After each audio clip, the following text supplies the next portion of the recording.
This show is listener supported.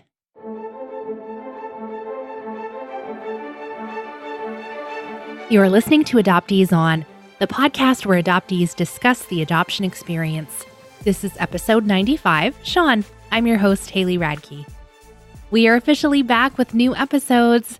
Today, we're continuing on in the Adoptees On Addiction series. And in this episode, I get to introduce you to my Adoptees Connect co-leader and friend, Sean. Sean shares his story of alcohol addiction with us, the moment of clarity that helped him realize he had a problem, and that includes Justin Bieber. So wait for that little anecdote. And we also discuss what Sean has learned about the impact of adoption on his life just in the past couple of years. We wrap up with some recommended resources, and as always, links to everything we'll be talking about today are over at adopteeson.com. Let's listen in. I am so pleased to welcome to Adoptees On my friend, Sean. Welcome, Sean. Hello. Thank you for having me. I'm so excited because you're my in real life adoptee friend. So I'm really excited to hear your story today. Why don't you start out with that? Oh, my story has many arms, Haley, you know this. And to be honest with you, I'm still very much, I think, deceived by sort of the way I was raised and the things that I'm realizing now about my own adoption. It's still fairly fresh and unfolding, as you know, as we go along. And so I find myself sort of second guessing my own gut a lot. To be honest, it's a confusing time, and maybe it's just the way things are with sort of realizing your situation with your adoption. But enough about me. I think we were here to talk about addiction. Well, that too. I think it starts with your story, though. No. To be honest, you think it starts? I think in my case, it might actually start with my story. I mean, to be clear, I think that everyone, in a way, is addicted to something. We're all dependent on something, and whether it's healthy or unhealthy or hurting you or helping you, I think that everyone has things that they depend on. Mm-hmm. The problem, I feel, comes when there's a stigma attached when people come out with it. You know, you're automatically branded with this scarlet letter as if everybody doesn't have it. Mm. I sometimes I feel like that opinion's changing. You see a whole bunch of things about mental health and addiction coming out right now, but it's one of those situations where I'm not sure if I'm just surrounding myself with people who agree with me, or if the sentiment is actually changing in society. So who knows? Maybe that's just the way things are right now. My adoption story, I was relinquished at birth.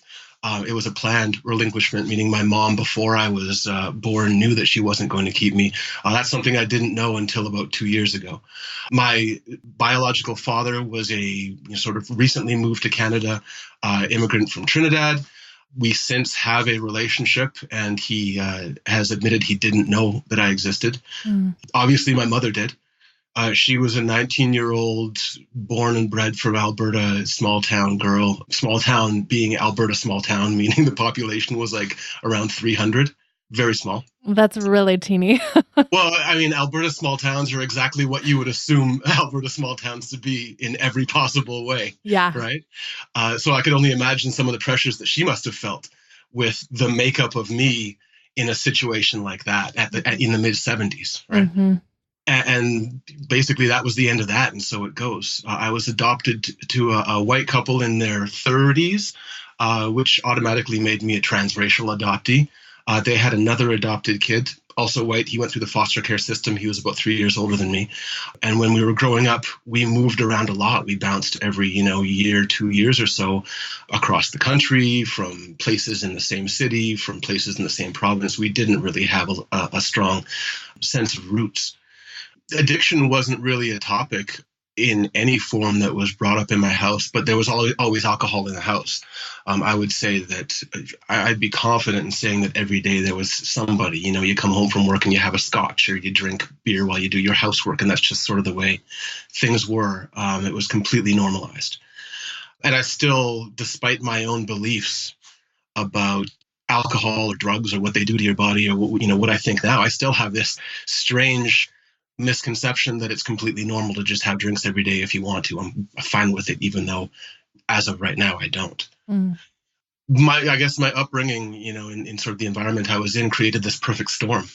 And when after our last move, which was to Edmonton, after some inner struggles and stuff that I didn't even really understand at the time, I decided to move out. I was fairly young, 16 or 17, still in high school, and I moved to an apartment across the street from my high school, which you would think would be great because 17-year-old kid, and I'm devastatingly handsome. Um, you don't have to laugh so hard. Things like that. You're super confident also. But you'd think it was this great ideal situation. You have an apartment, you have your friends, but I was more doing it because that's what I had to do. And I still didn't drink that much, no more or less than any other high school kid would have at the time. What I did find after I moved out was that I really liked being around people. I had this huge craving for being close to people. I would honestly say that was probably my first addiction, was closeness. But whenever I would meet somebody or enter a relationship, I was fearing that the end was going to come because that's sort of what I knew. It wasn't until recently that I was able to look at relationships in a completely different light and actually look forward to them instead of fearing what was going to happen, 6 months, a year, 5 years down the road. So living right across the street from high school, 17-year-olds, what's that look like for you? Like daily kind of life on your own? I mean, I would hop a balcony and run to class and then come back and with people whenever I could. My landlords loved me. I paid them in cash because I was working in nightclubs. It was fantastic.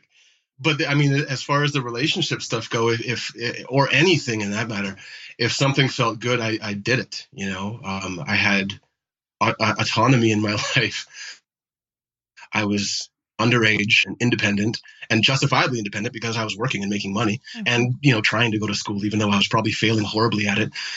Come to think of it, if I dig a little bit deeper, I guess I was a bit of a train wreck. But I definitely had a hard time discerning between healthy and unhealthy situations. For the record, the healthy ones are always the ones that are more fun when you're a 17-year-old kid who's independent. But that's usually when things start to break apart, when you don't have the foundation to make the right decisions and you're sort of thrust in this life where you have to. That was high school. But during that time, you're working in nightclubs. I was working in nightclubs. I was sort of attracted to the the musical community. I mean, that's sort of the thing that drew me in. Is I didn't have a strong sense of community where I was. I had scattered groups of friends, which some of them were very close, but they weren't attached. I didn't feel like there was one central group, which I may be common, maybe not. Maybe it just affected me a bit more. So I did every once in a while, search for communities to be a part of. And when you're, somewhat disassociated, or you feel like you are, you have a couple of places you can look. You can, try a church, but I wasn't raised with a religion and didn't really feel an association with that. You can try community groups. But again, I didn't feel like there was one central group that I could identify with, that I was a part of. So community groups weren't really an option for me. I didn't go to university right out of high school. It took me about 4 or 5 years to go back. So school groups weren't going to be a thing for me. And then the other option would have been nightclubs. And I was already a bit of a musical person. I went to school to take musical production, and I was writing musical columns for newspapers and stuff. So naturally, this was the way I would go. Unfortunately, that kind of environment even more so normalizes addictive behavior, and it masks it, it hides it. You can walk into a nightclub, be completely hammered drunk, and people might not even notice, whereas you could never go to your job like that, your day job, if you had it. So, and then for me, I didn't know whether it was an environmental thing, the way I was raised just made me think that it was okay to do this stuff, or biologically, if it was, bred into me that I was more susceptible. What I did know is that I struggled with relationships. I didn't feel connected to my community. Yet, working in the environment that I worked in, I literally stood on a platform and played served to my own community, in quotes, right? And then the other question is, was my family even in the crowd? I didn't know how many brothers, sisters, aunts, uncles, anything that I had.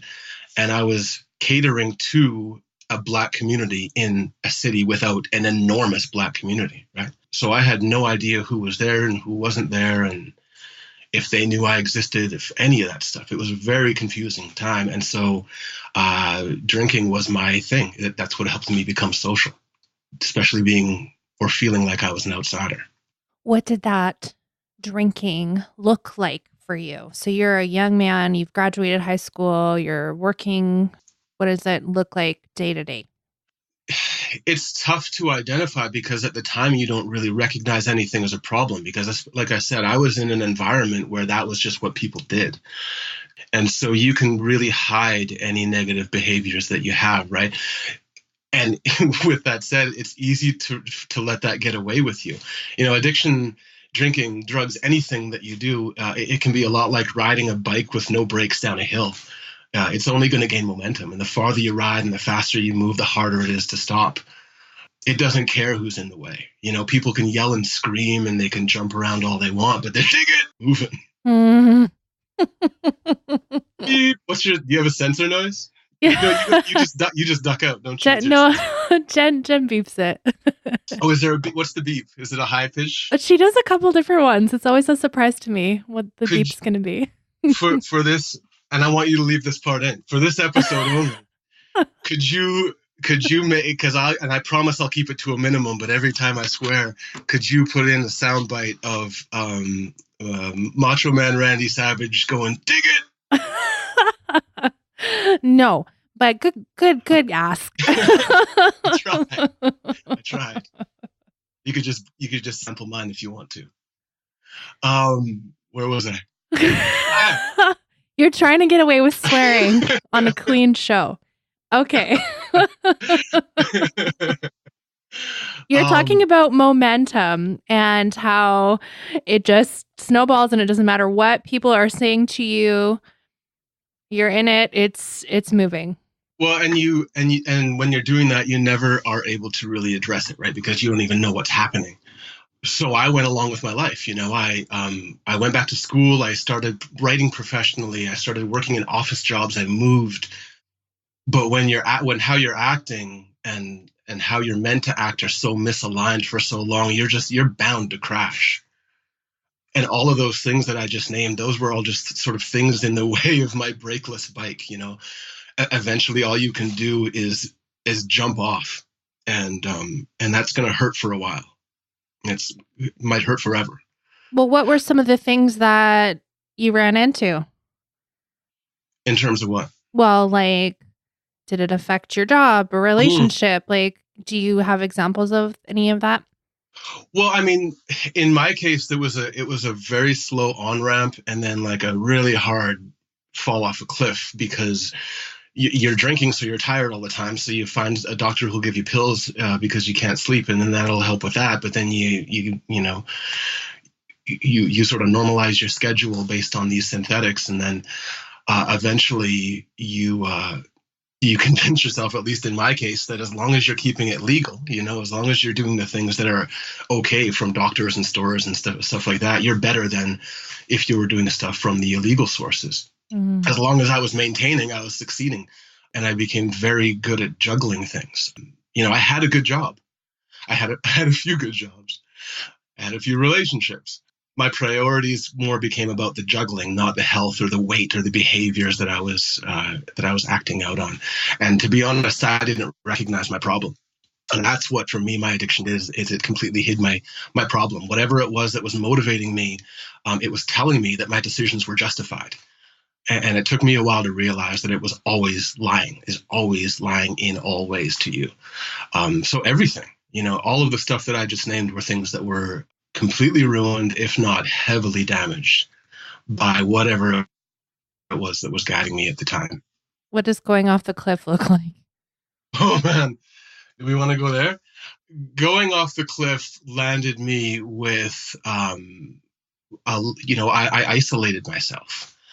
I did it to myself. It wasn't anybody sort of pushing me away or anything like that. I made it impossible to sort of be around me at the time. So I completely isolated myself from anyone and everything. And there are friends who, I said I moved to a different city. There were friends back home who hadn't heard from me in, 1, 2, 3 years and had no idea what was going on. My closest friends, wouldn't hear from me for 6 months to a year. Yeah, it was a very isolating time. But like I said, I didn't recognize that's what I was doing. And so when things would fall apart, or when I would finally see it, I kind of went through the motions. I did the therapy route. I tried to quit the things that I was doing. I tried to change my situation, get different jobs, find different people, all of that stuff. But I don't think that I was honestly giving it a full effort. And partly was because I don't think that I was ready to accept the help that I needed. So did you know at that point that drinking and trying to supplement to stay awake with prescription medication, did you know that was a problem? Like, did you see that? I think that I saw it as the patterns that I was doing to maintain. Like I said, I was holding, and probably not to the outside world, but to myself, I was holding things together. Like I said, jobs, I was able to keep them for a while, or at least get new ones whenever I needed them.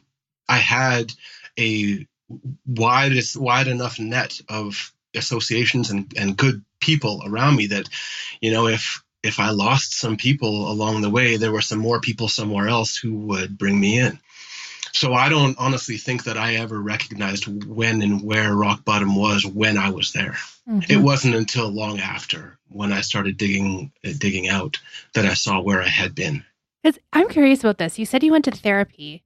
Like, mm-hmm. Did your therapist ever ask you about drinking? Like, did you bring that up? Or were you just talking about other stuff and it wasn't really addressed? I don't think that drinking or any sort of dependency or adoption was ever really addressed in therapy until recently. I went to a couple of therapists when I was living outside the city, and I remember one of them would just hand me a piece of paper every time that I walked in with this grid of different faces, like different emotions and faces on it, and she would say, "Circle every one that pertains to you right now." And there would be, I don't even know how many, 40, 50, 60 faces on the thing, and I would want to circle all of them. Right? Because I had no idea where I was, and this is the treatment that I was given. And meanwhile, I'm sure that to people who knew me or took the time to, pay attention, it was probably pretty obvious where everything was coming from. Mm.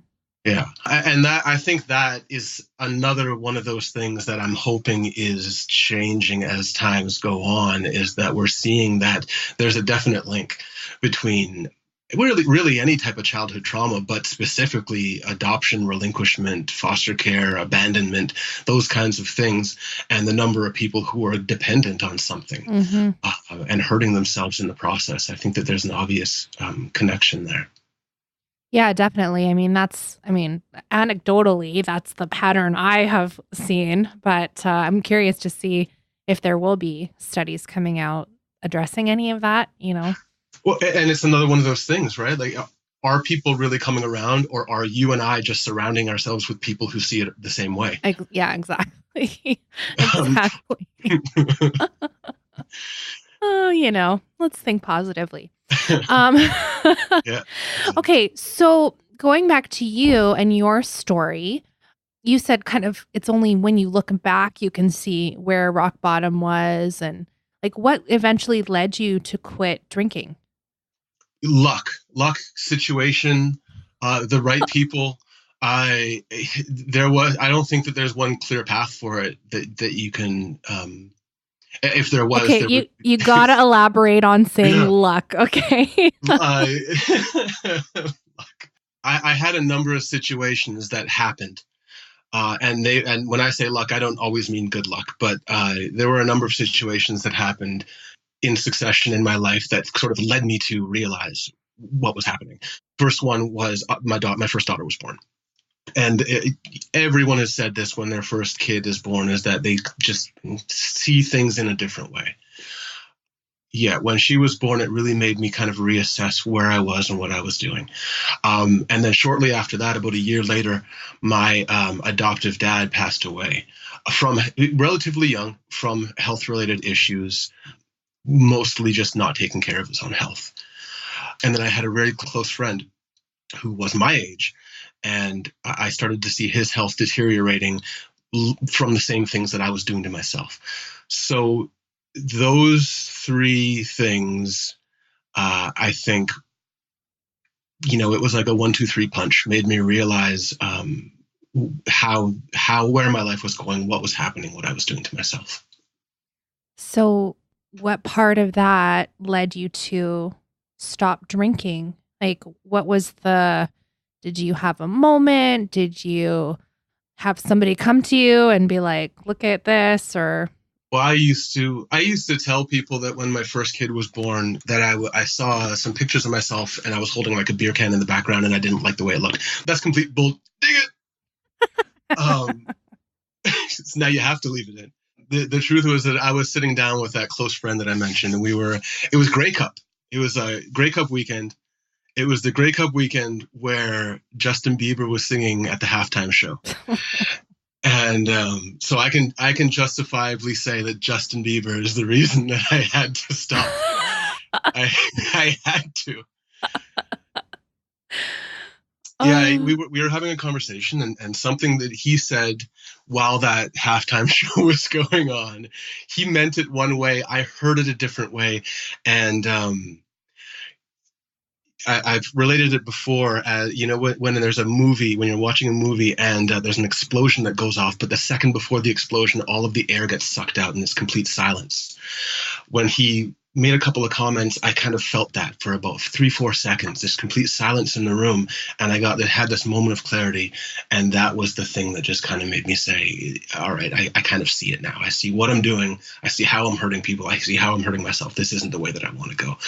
So when I say luck, it was this, like I said, a perfect storm of things all kind of intersecting at the same place. And then I was in the right place to receive the message at the time and made a decision. And it is a decision. I think that you have to make a decision to stop doing something like this to yourself. I still keep bottles of alcohol in my house as long as I have them there. Every day I wake up and I'm making a choice not to use them. And maybe it's going to be like that forever. For me, that just might be the way that my treatment works.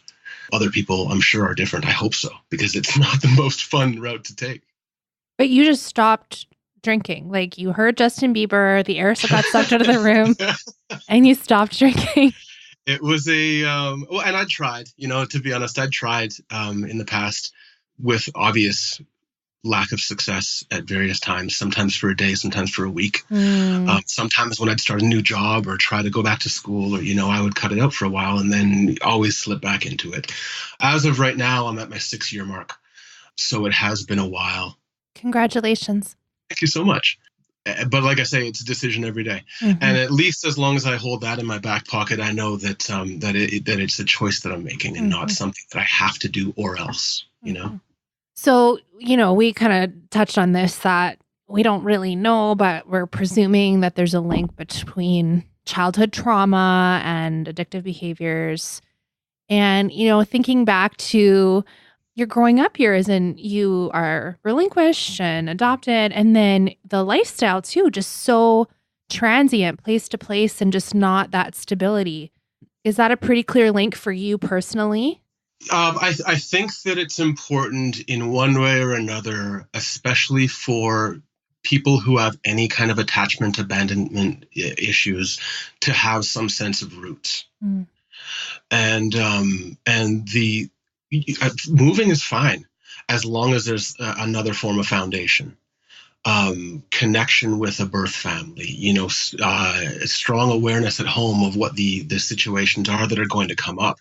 I just believe that especially with adopted kids, there's an extra level of consideration that needs to be taken before you're ready for it. Mm-hmm. And for you as a transracial adoptee, did you think that any of that has a part in it, growing up with a white family and really struggling with identity in that respect? It's definitely another layer of it, right? The more things that you add to it, whether you're an adoptee from another country or from another race, or there's a giant age gap in biological kid or just biological kids and adopted kids in the house, or giant age gaps between the kids in the house. All of these things are things that have to be considered and addressed. And at least when I was growing up, I don't think that these were things that therapists were focusing on. No, nobody was recommending that at the time, right? Nobody Yeah. was at the time, Yeah. right? Mm-hmm. No, I think that this is another one that is more recently being accepted. And even now, I'm sure that if you went to 10 therapists and said, here are my things, what do you say? They would tell you something else. Mm. They would tell you it's another thing. It's your mom, or it's your, a number of whatevers. Because I think that there's a lot of misunderstanding about what it is that adopted kids go through. Yeah. And there isn't one truth. There isn't, like, you'll talk to adoptees and everybody has a completely unique, completely different story, and they're all true. Mm-hmm. And they're all false, because we all, many of us lived for so long under these false assumptions about who we were to whom. Yeah. Will you talk about that a little bit? Because I know it's only in the last couple of years you have sort of, using the lingo, come out of the fog and like looked back at your experiences and with a new lens. Can you talk a little bit about that? Well, I still consider myself very much in some form of a fog a lot of the time, to be honest with you. And I think when at the top of the show, when I was giving here's my disclaimer, that's what I was alluding to, is that a lot of my opinions are still being formed. Mm-hmm. I've heard it referred to before as a form of disassociation, which is you're sort of gauging the things that you are now seeing under this different light versus the things that you were raised to believe. And I kind of feel like that's been an ongoing process for me for the last few years. My reunion story is fairly recent. I didn't even apply for my full adoption record until I was in my late 30s. I'm 42 now. So yeah, every little interaction I have, every little piece of information that comes out is something else that I have to reconsider. And I don't know if there's ever an end game to that, or if this is going to be a thing that I'm going through kind of forever. But that's been that's what my reunion experience so far has been. It's been very eye-opening. It's been fairly difficult at times, and conflicting in a lot of ways, because there are so many people involved. Yeah, you do have a very interesting reunion story. I don't know if we have time to go into that, but we'll save it for another time. Mm-hmm. Can you just talk about personally how your views have shifted? And I know everything's in process, and just how you see yourself now versus just a few years ago when you might not have realized the impact adoption has had on you. Well, I've always felt extremely unsettled. And when I first moved out, when I was 16, 17 years old, for the first few years, I bounced around from apartments as well. Just the same habit that we had growing up. I was in a different place every 6 months to a year, probably, for a while. Just because that's what I knew. You move into a place, you get comfortable, you leave half your stuff in a box, and you go find somewhere else. I think recently, and this is one of the things that my reunion has delivered.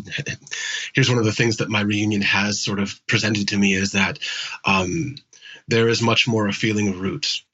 There's a connection that I can feel that I didn't know outside of my kids.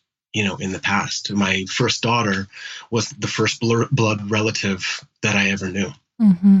So that was, like I said, that was a very eye-opening change for me, was having a blood relative, somebody who, they can be distanced and they can go away, but they're always tied to you. I've never really felt that until she was born. And now I kind of feel the same way with my family. They're very familiar.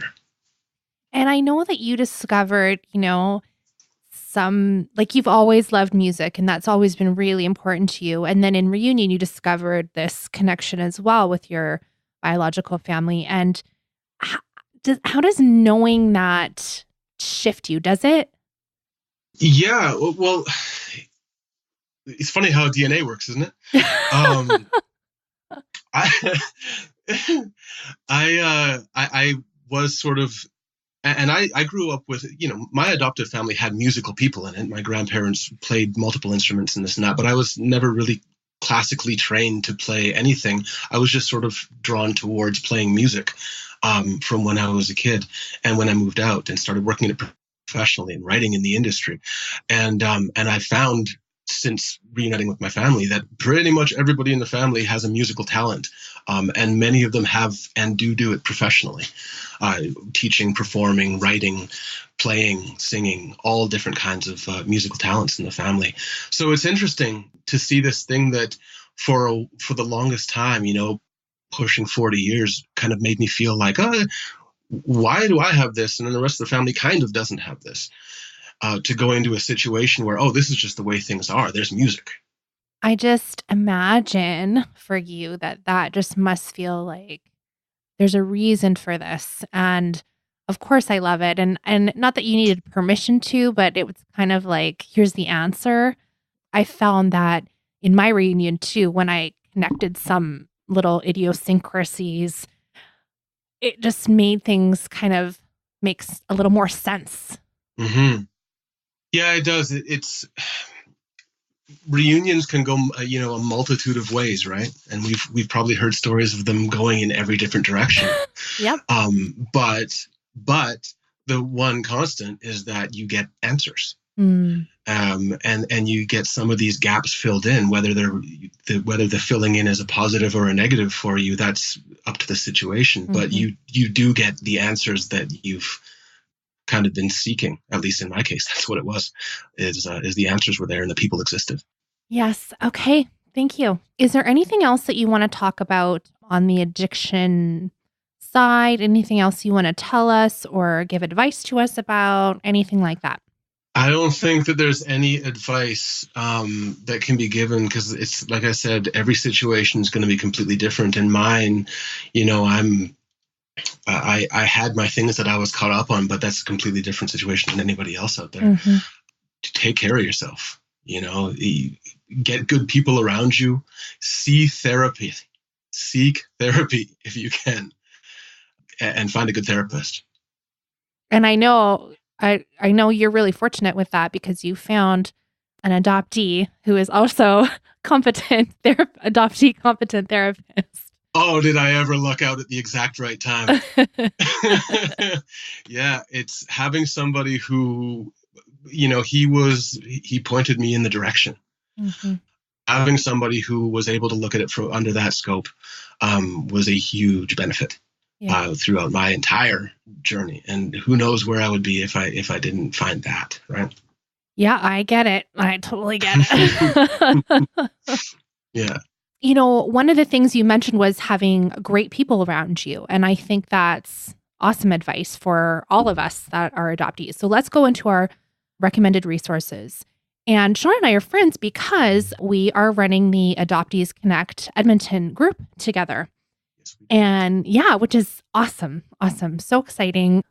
I mean, I guess we've been meeting for about a year now is when I'm trying to think back to when I exactly started. I don't know. Well, we used to hold the meetings at your house. Now as I was going like, are you sure you want to do that? But yeah, no, I think it's been about a year. Yeah. I'd walk over to Haley's, or I'd go over to Haley's house. We actually don't live that far from each other. Yeah. Yeah. But I go to your house and you'd have cookies and fruit trays, and it's fantastic. And coffee all the time. Yeah. Well, and so it's been about a year, and we have approximately once a month meetups, and we have met a few different new people, new to the adoption world people. We've had people that are in adoption land but didn't know that we were meeting in Edmonton. It's been a wide variety. And so without, breaking confidentiality, of course, because that's like peak, let's just talk a little bit about that, just how the impact of being in person with other adoptees in your own city, it's so cool. Well, that's something that didn't exist a while ago, at least nothing that I found, because I approached you before we even met, I think on Twitter, and you pointed me in the direction of some, online forums, discussion groups and that kind of thing, which helped me sort of build a lot of the confidence. So if we're doing recommendations right now, my number one recommendation is this very podcast for anybody who speaks to me about it, because you were one of the people who kind of helped me jump off that bike. But yeah, having people in your own city that you can go and sit down and meet with, once a month or so, and just share stories and talk about things in a completely safe environment has been amazingly helpful. It gives you association, it gives you a community, which we've talked about a few times in this show, and how important that is. But how have you, because you've been sort of in your reunion transition, whatever phase it is that you're in right now, you've been going through this a lot longer than I have. What have you seen with the community versus sort of before Adoptees Connect existed?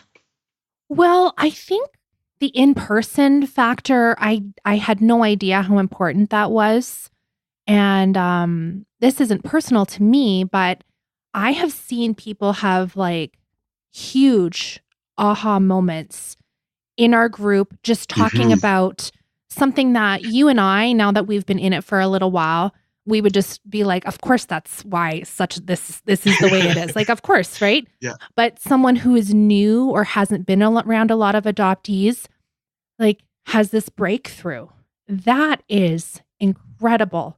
And someone like that might not necessarily know to go to a forum online to look for an answer about something. Like, they might not necessarily know it's anything to do with adoption related. And as we've said, like, maybe you're going to a therapist to talk about this issue, but they might not know it's adoption related. Right.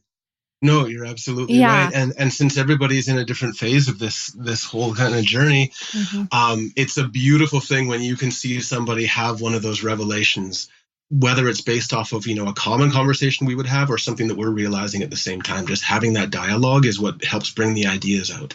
Yeah, absolutely. So that piece I had no idea could happen in a group. Essentially, we're meeting with like these, people we're becoming friends with, but this could be a first time meeting. You're strangers, and the only connection you have is that you were adopted. So that's pretty impactful. As far as the adoptee community, I have seen it grow so much in the last couple years. And of course, that's one more thing where, am I just filling my feed with more people that have already been in it? I think probably that's a piece of it. But also, I think the message is reaching more people that are completely disconnected and are just struggling and looking for an answer. And then they find something about adoption support and they're like, wait, what? Do I need support for this? I don't know. It wasn't, conditioning, right? It was never even on my mind as a major thing until I really had some time to sit down and think about it, and had the right people, help and guide whatever confusion I was having, because everybody is in like I said, a different phase of this whole thing. Everybody can give you helpful advice. Yeah. Everyone has something to offer on the conversation. Yeah, for sure.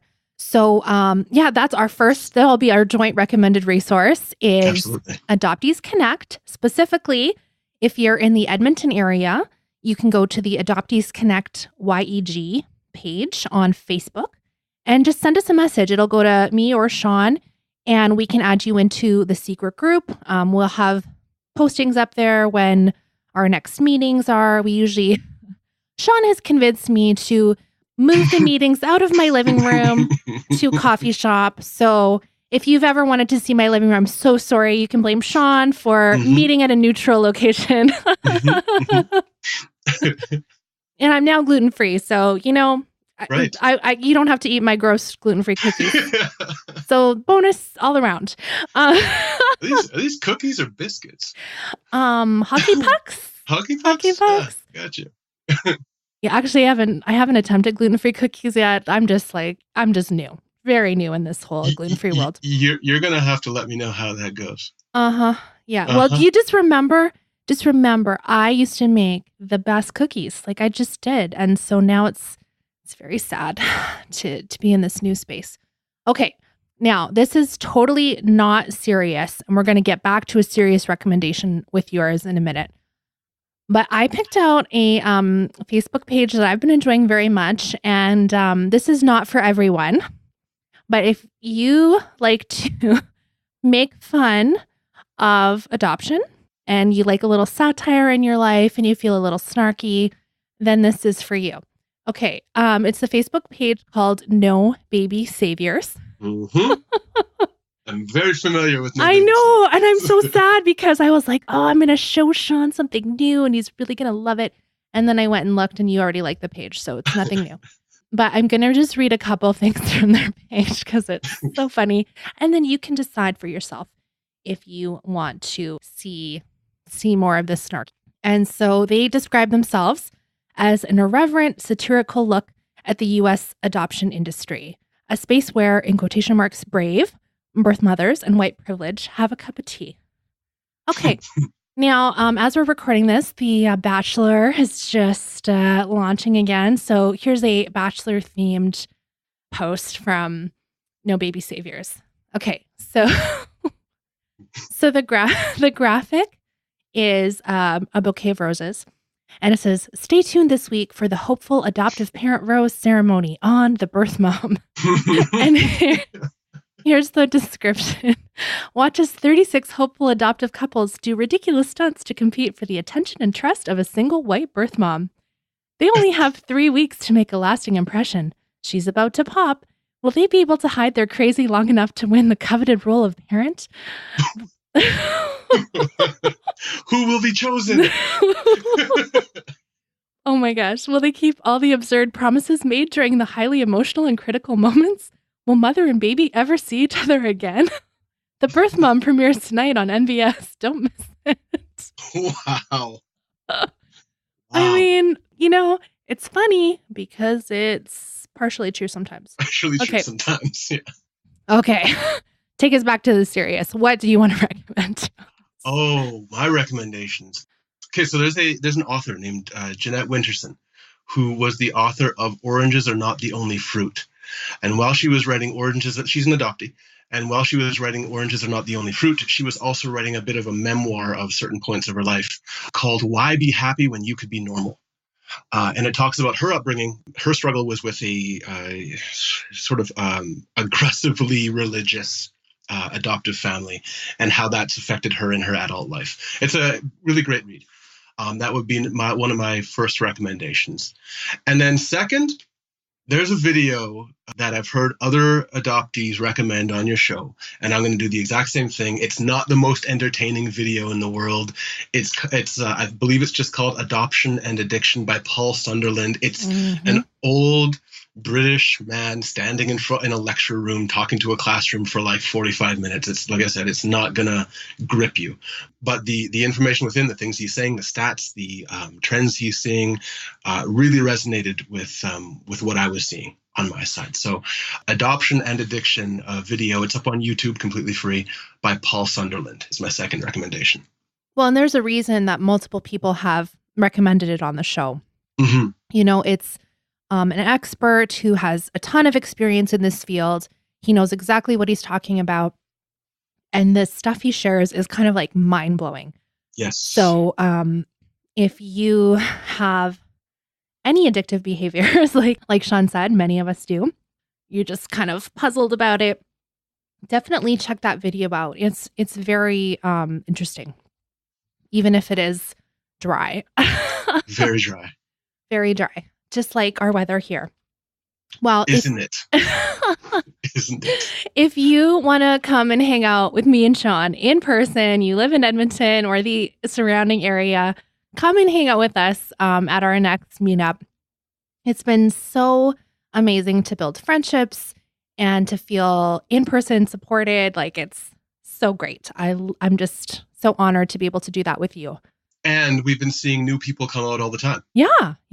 Right? Constantly getting a new flow of members coming through. So it's been great. Yeah, definitely. And, sometimes it's me and Sean, so we can, just come hang out with us. It'll just be the three of us. And sometimes there's 4 or 5. So you never know. And again, our Adoptees Connect is on Facebook, facebook.com/Adoptees Connect YEG. And if you're not from Edmonton and you're like, why do you keep saying YEG? That's our airport code. That is our airport code. We're the Yeggers. Yeah. So if you are on Twitter and you're in Edmonton, you always hashtag YEG. That's just that's the thing around here. So Anyway, thank you so much, Sean, for sharing your story. And I so appreciate leading the Adoptees Connect group with you. And you've just been so supportive in that. And I'm just really, really honored to have you as a friend. Thank you so much for doing what you do every single week. Yes, every single week. Thank you.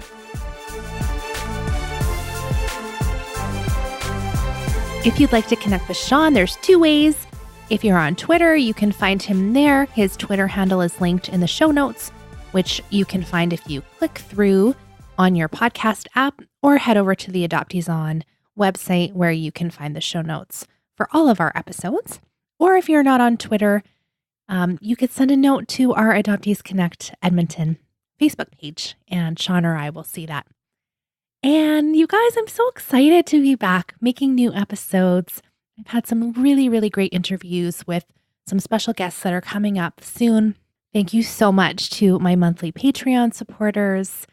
Your support covers all the costs of running the show, like hiring an editor to edit each episode of the podcast, all the website hosting costs, and all of those things that go into producing a podcast, which, oh my goodness, are numerous. So I'm so grateful for your support. I wouldn't be able to do the show without you. If you would like to partner with us and keep Adoptees On going, you can go to adopteeson.com/partner to find out more details. And there's some really great perks coming up.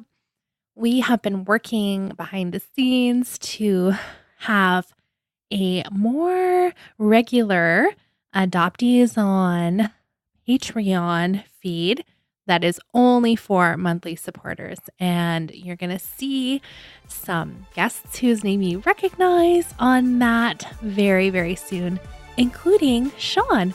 So if you want to hear more from him, that's another way you can do that, adopteeson.com/partner. Thank you so much for listening. Let's talk again next Friday.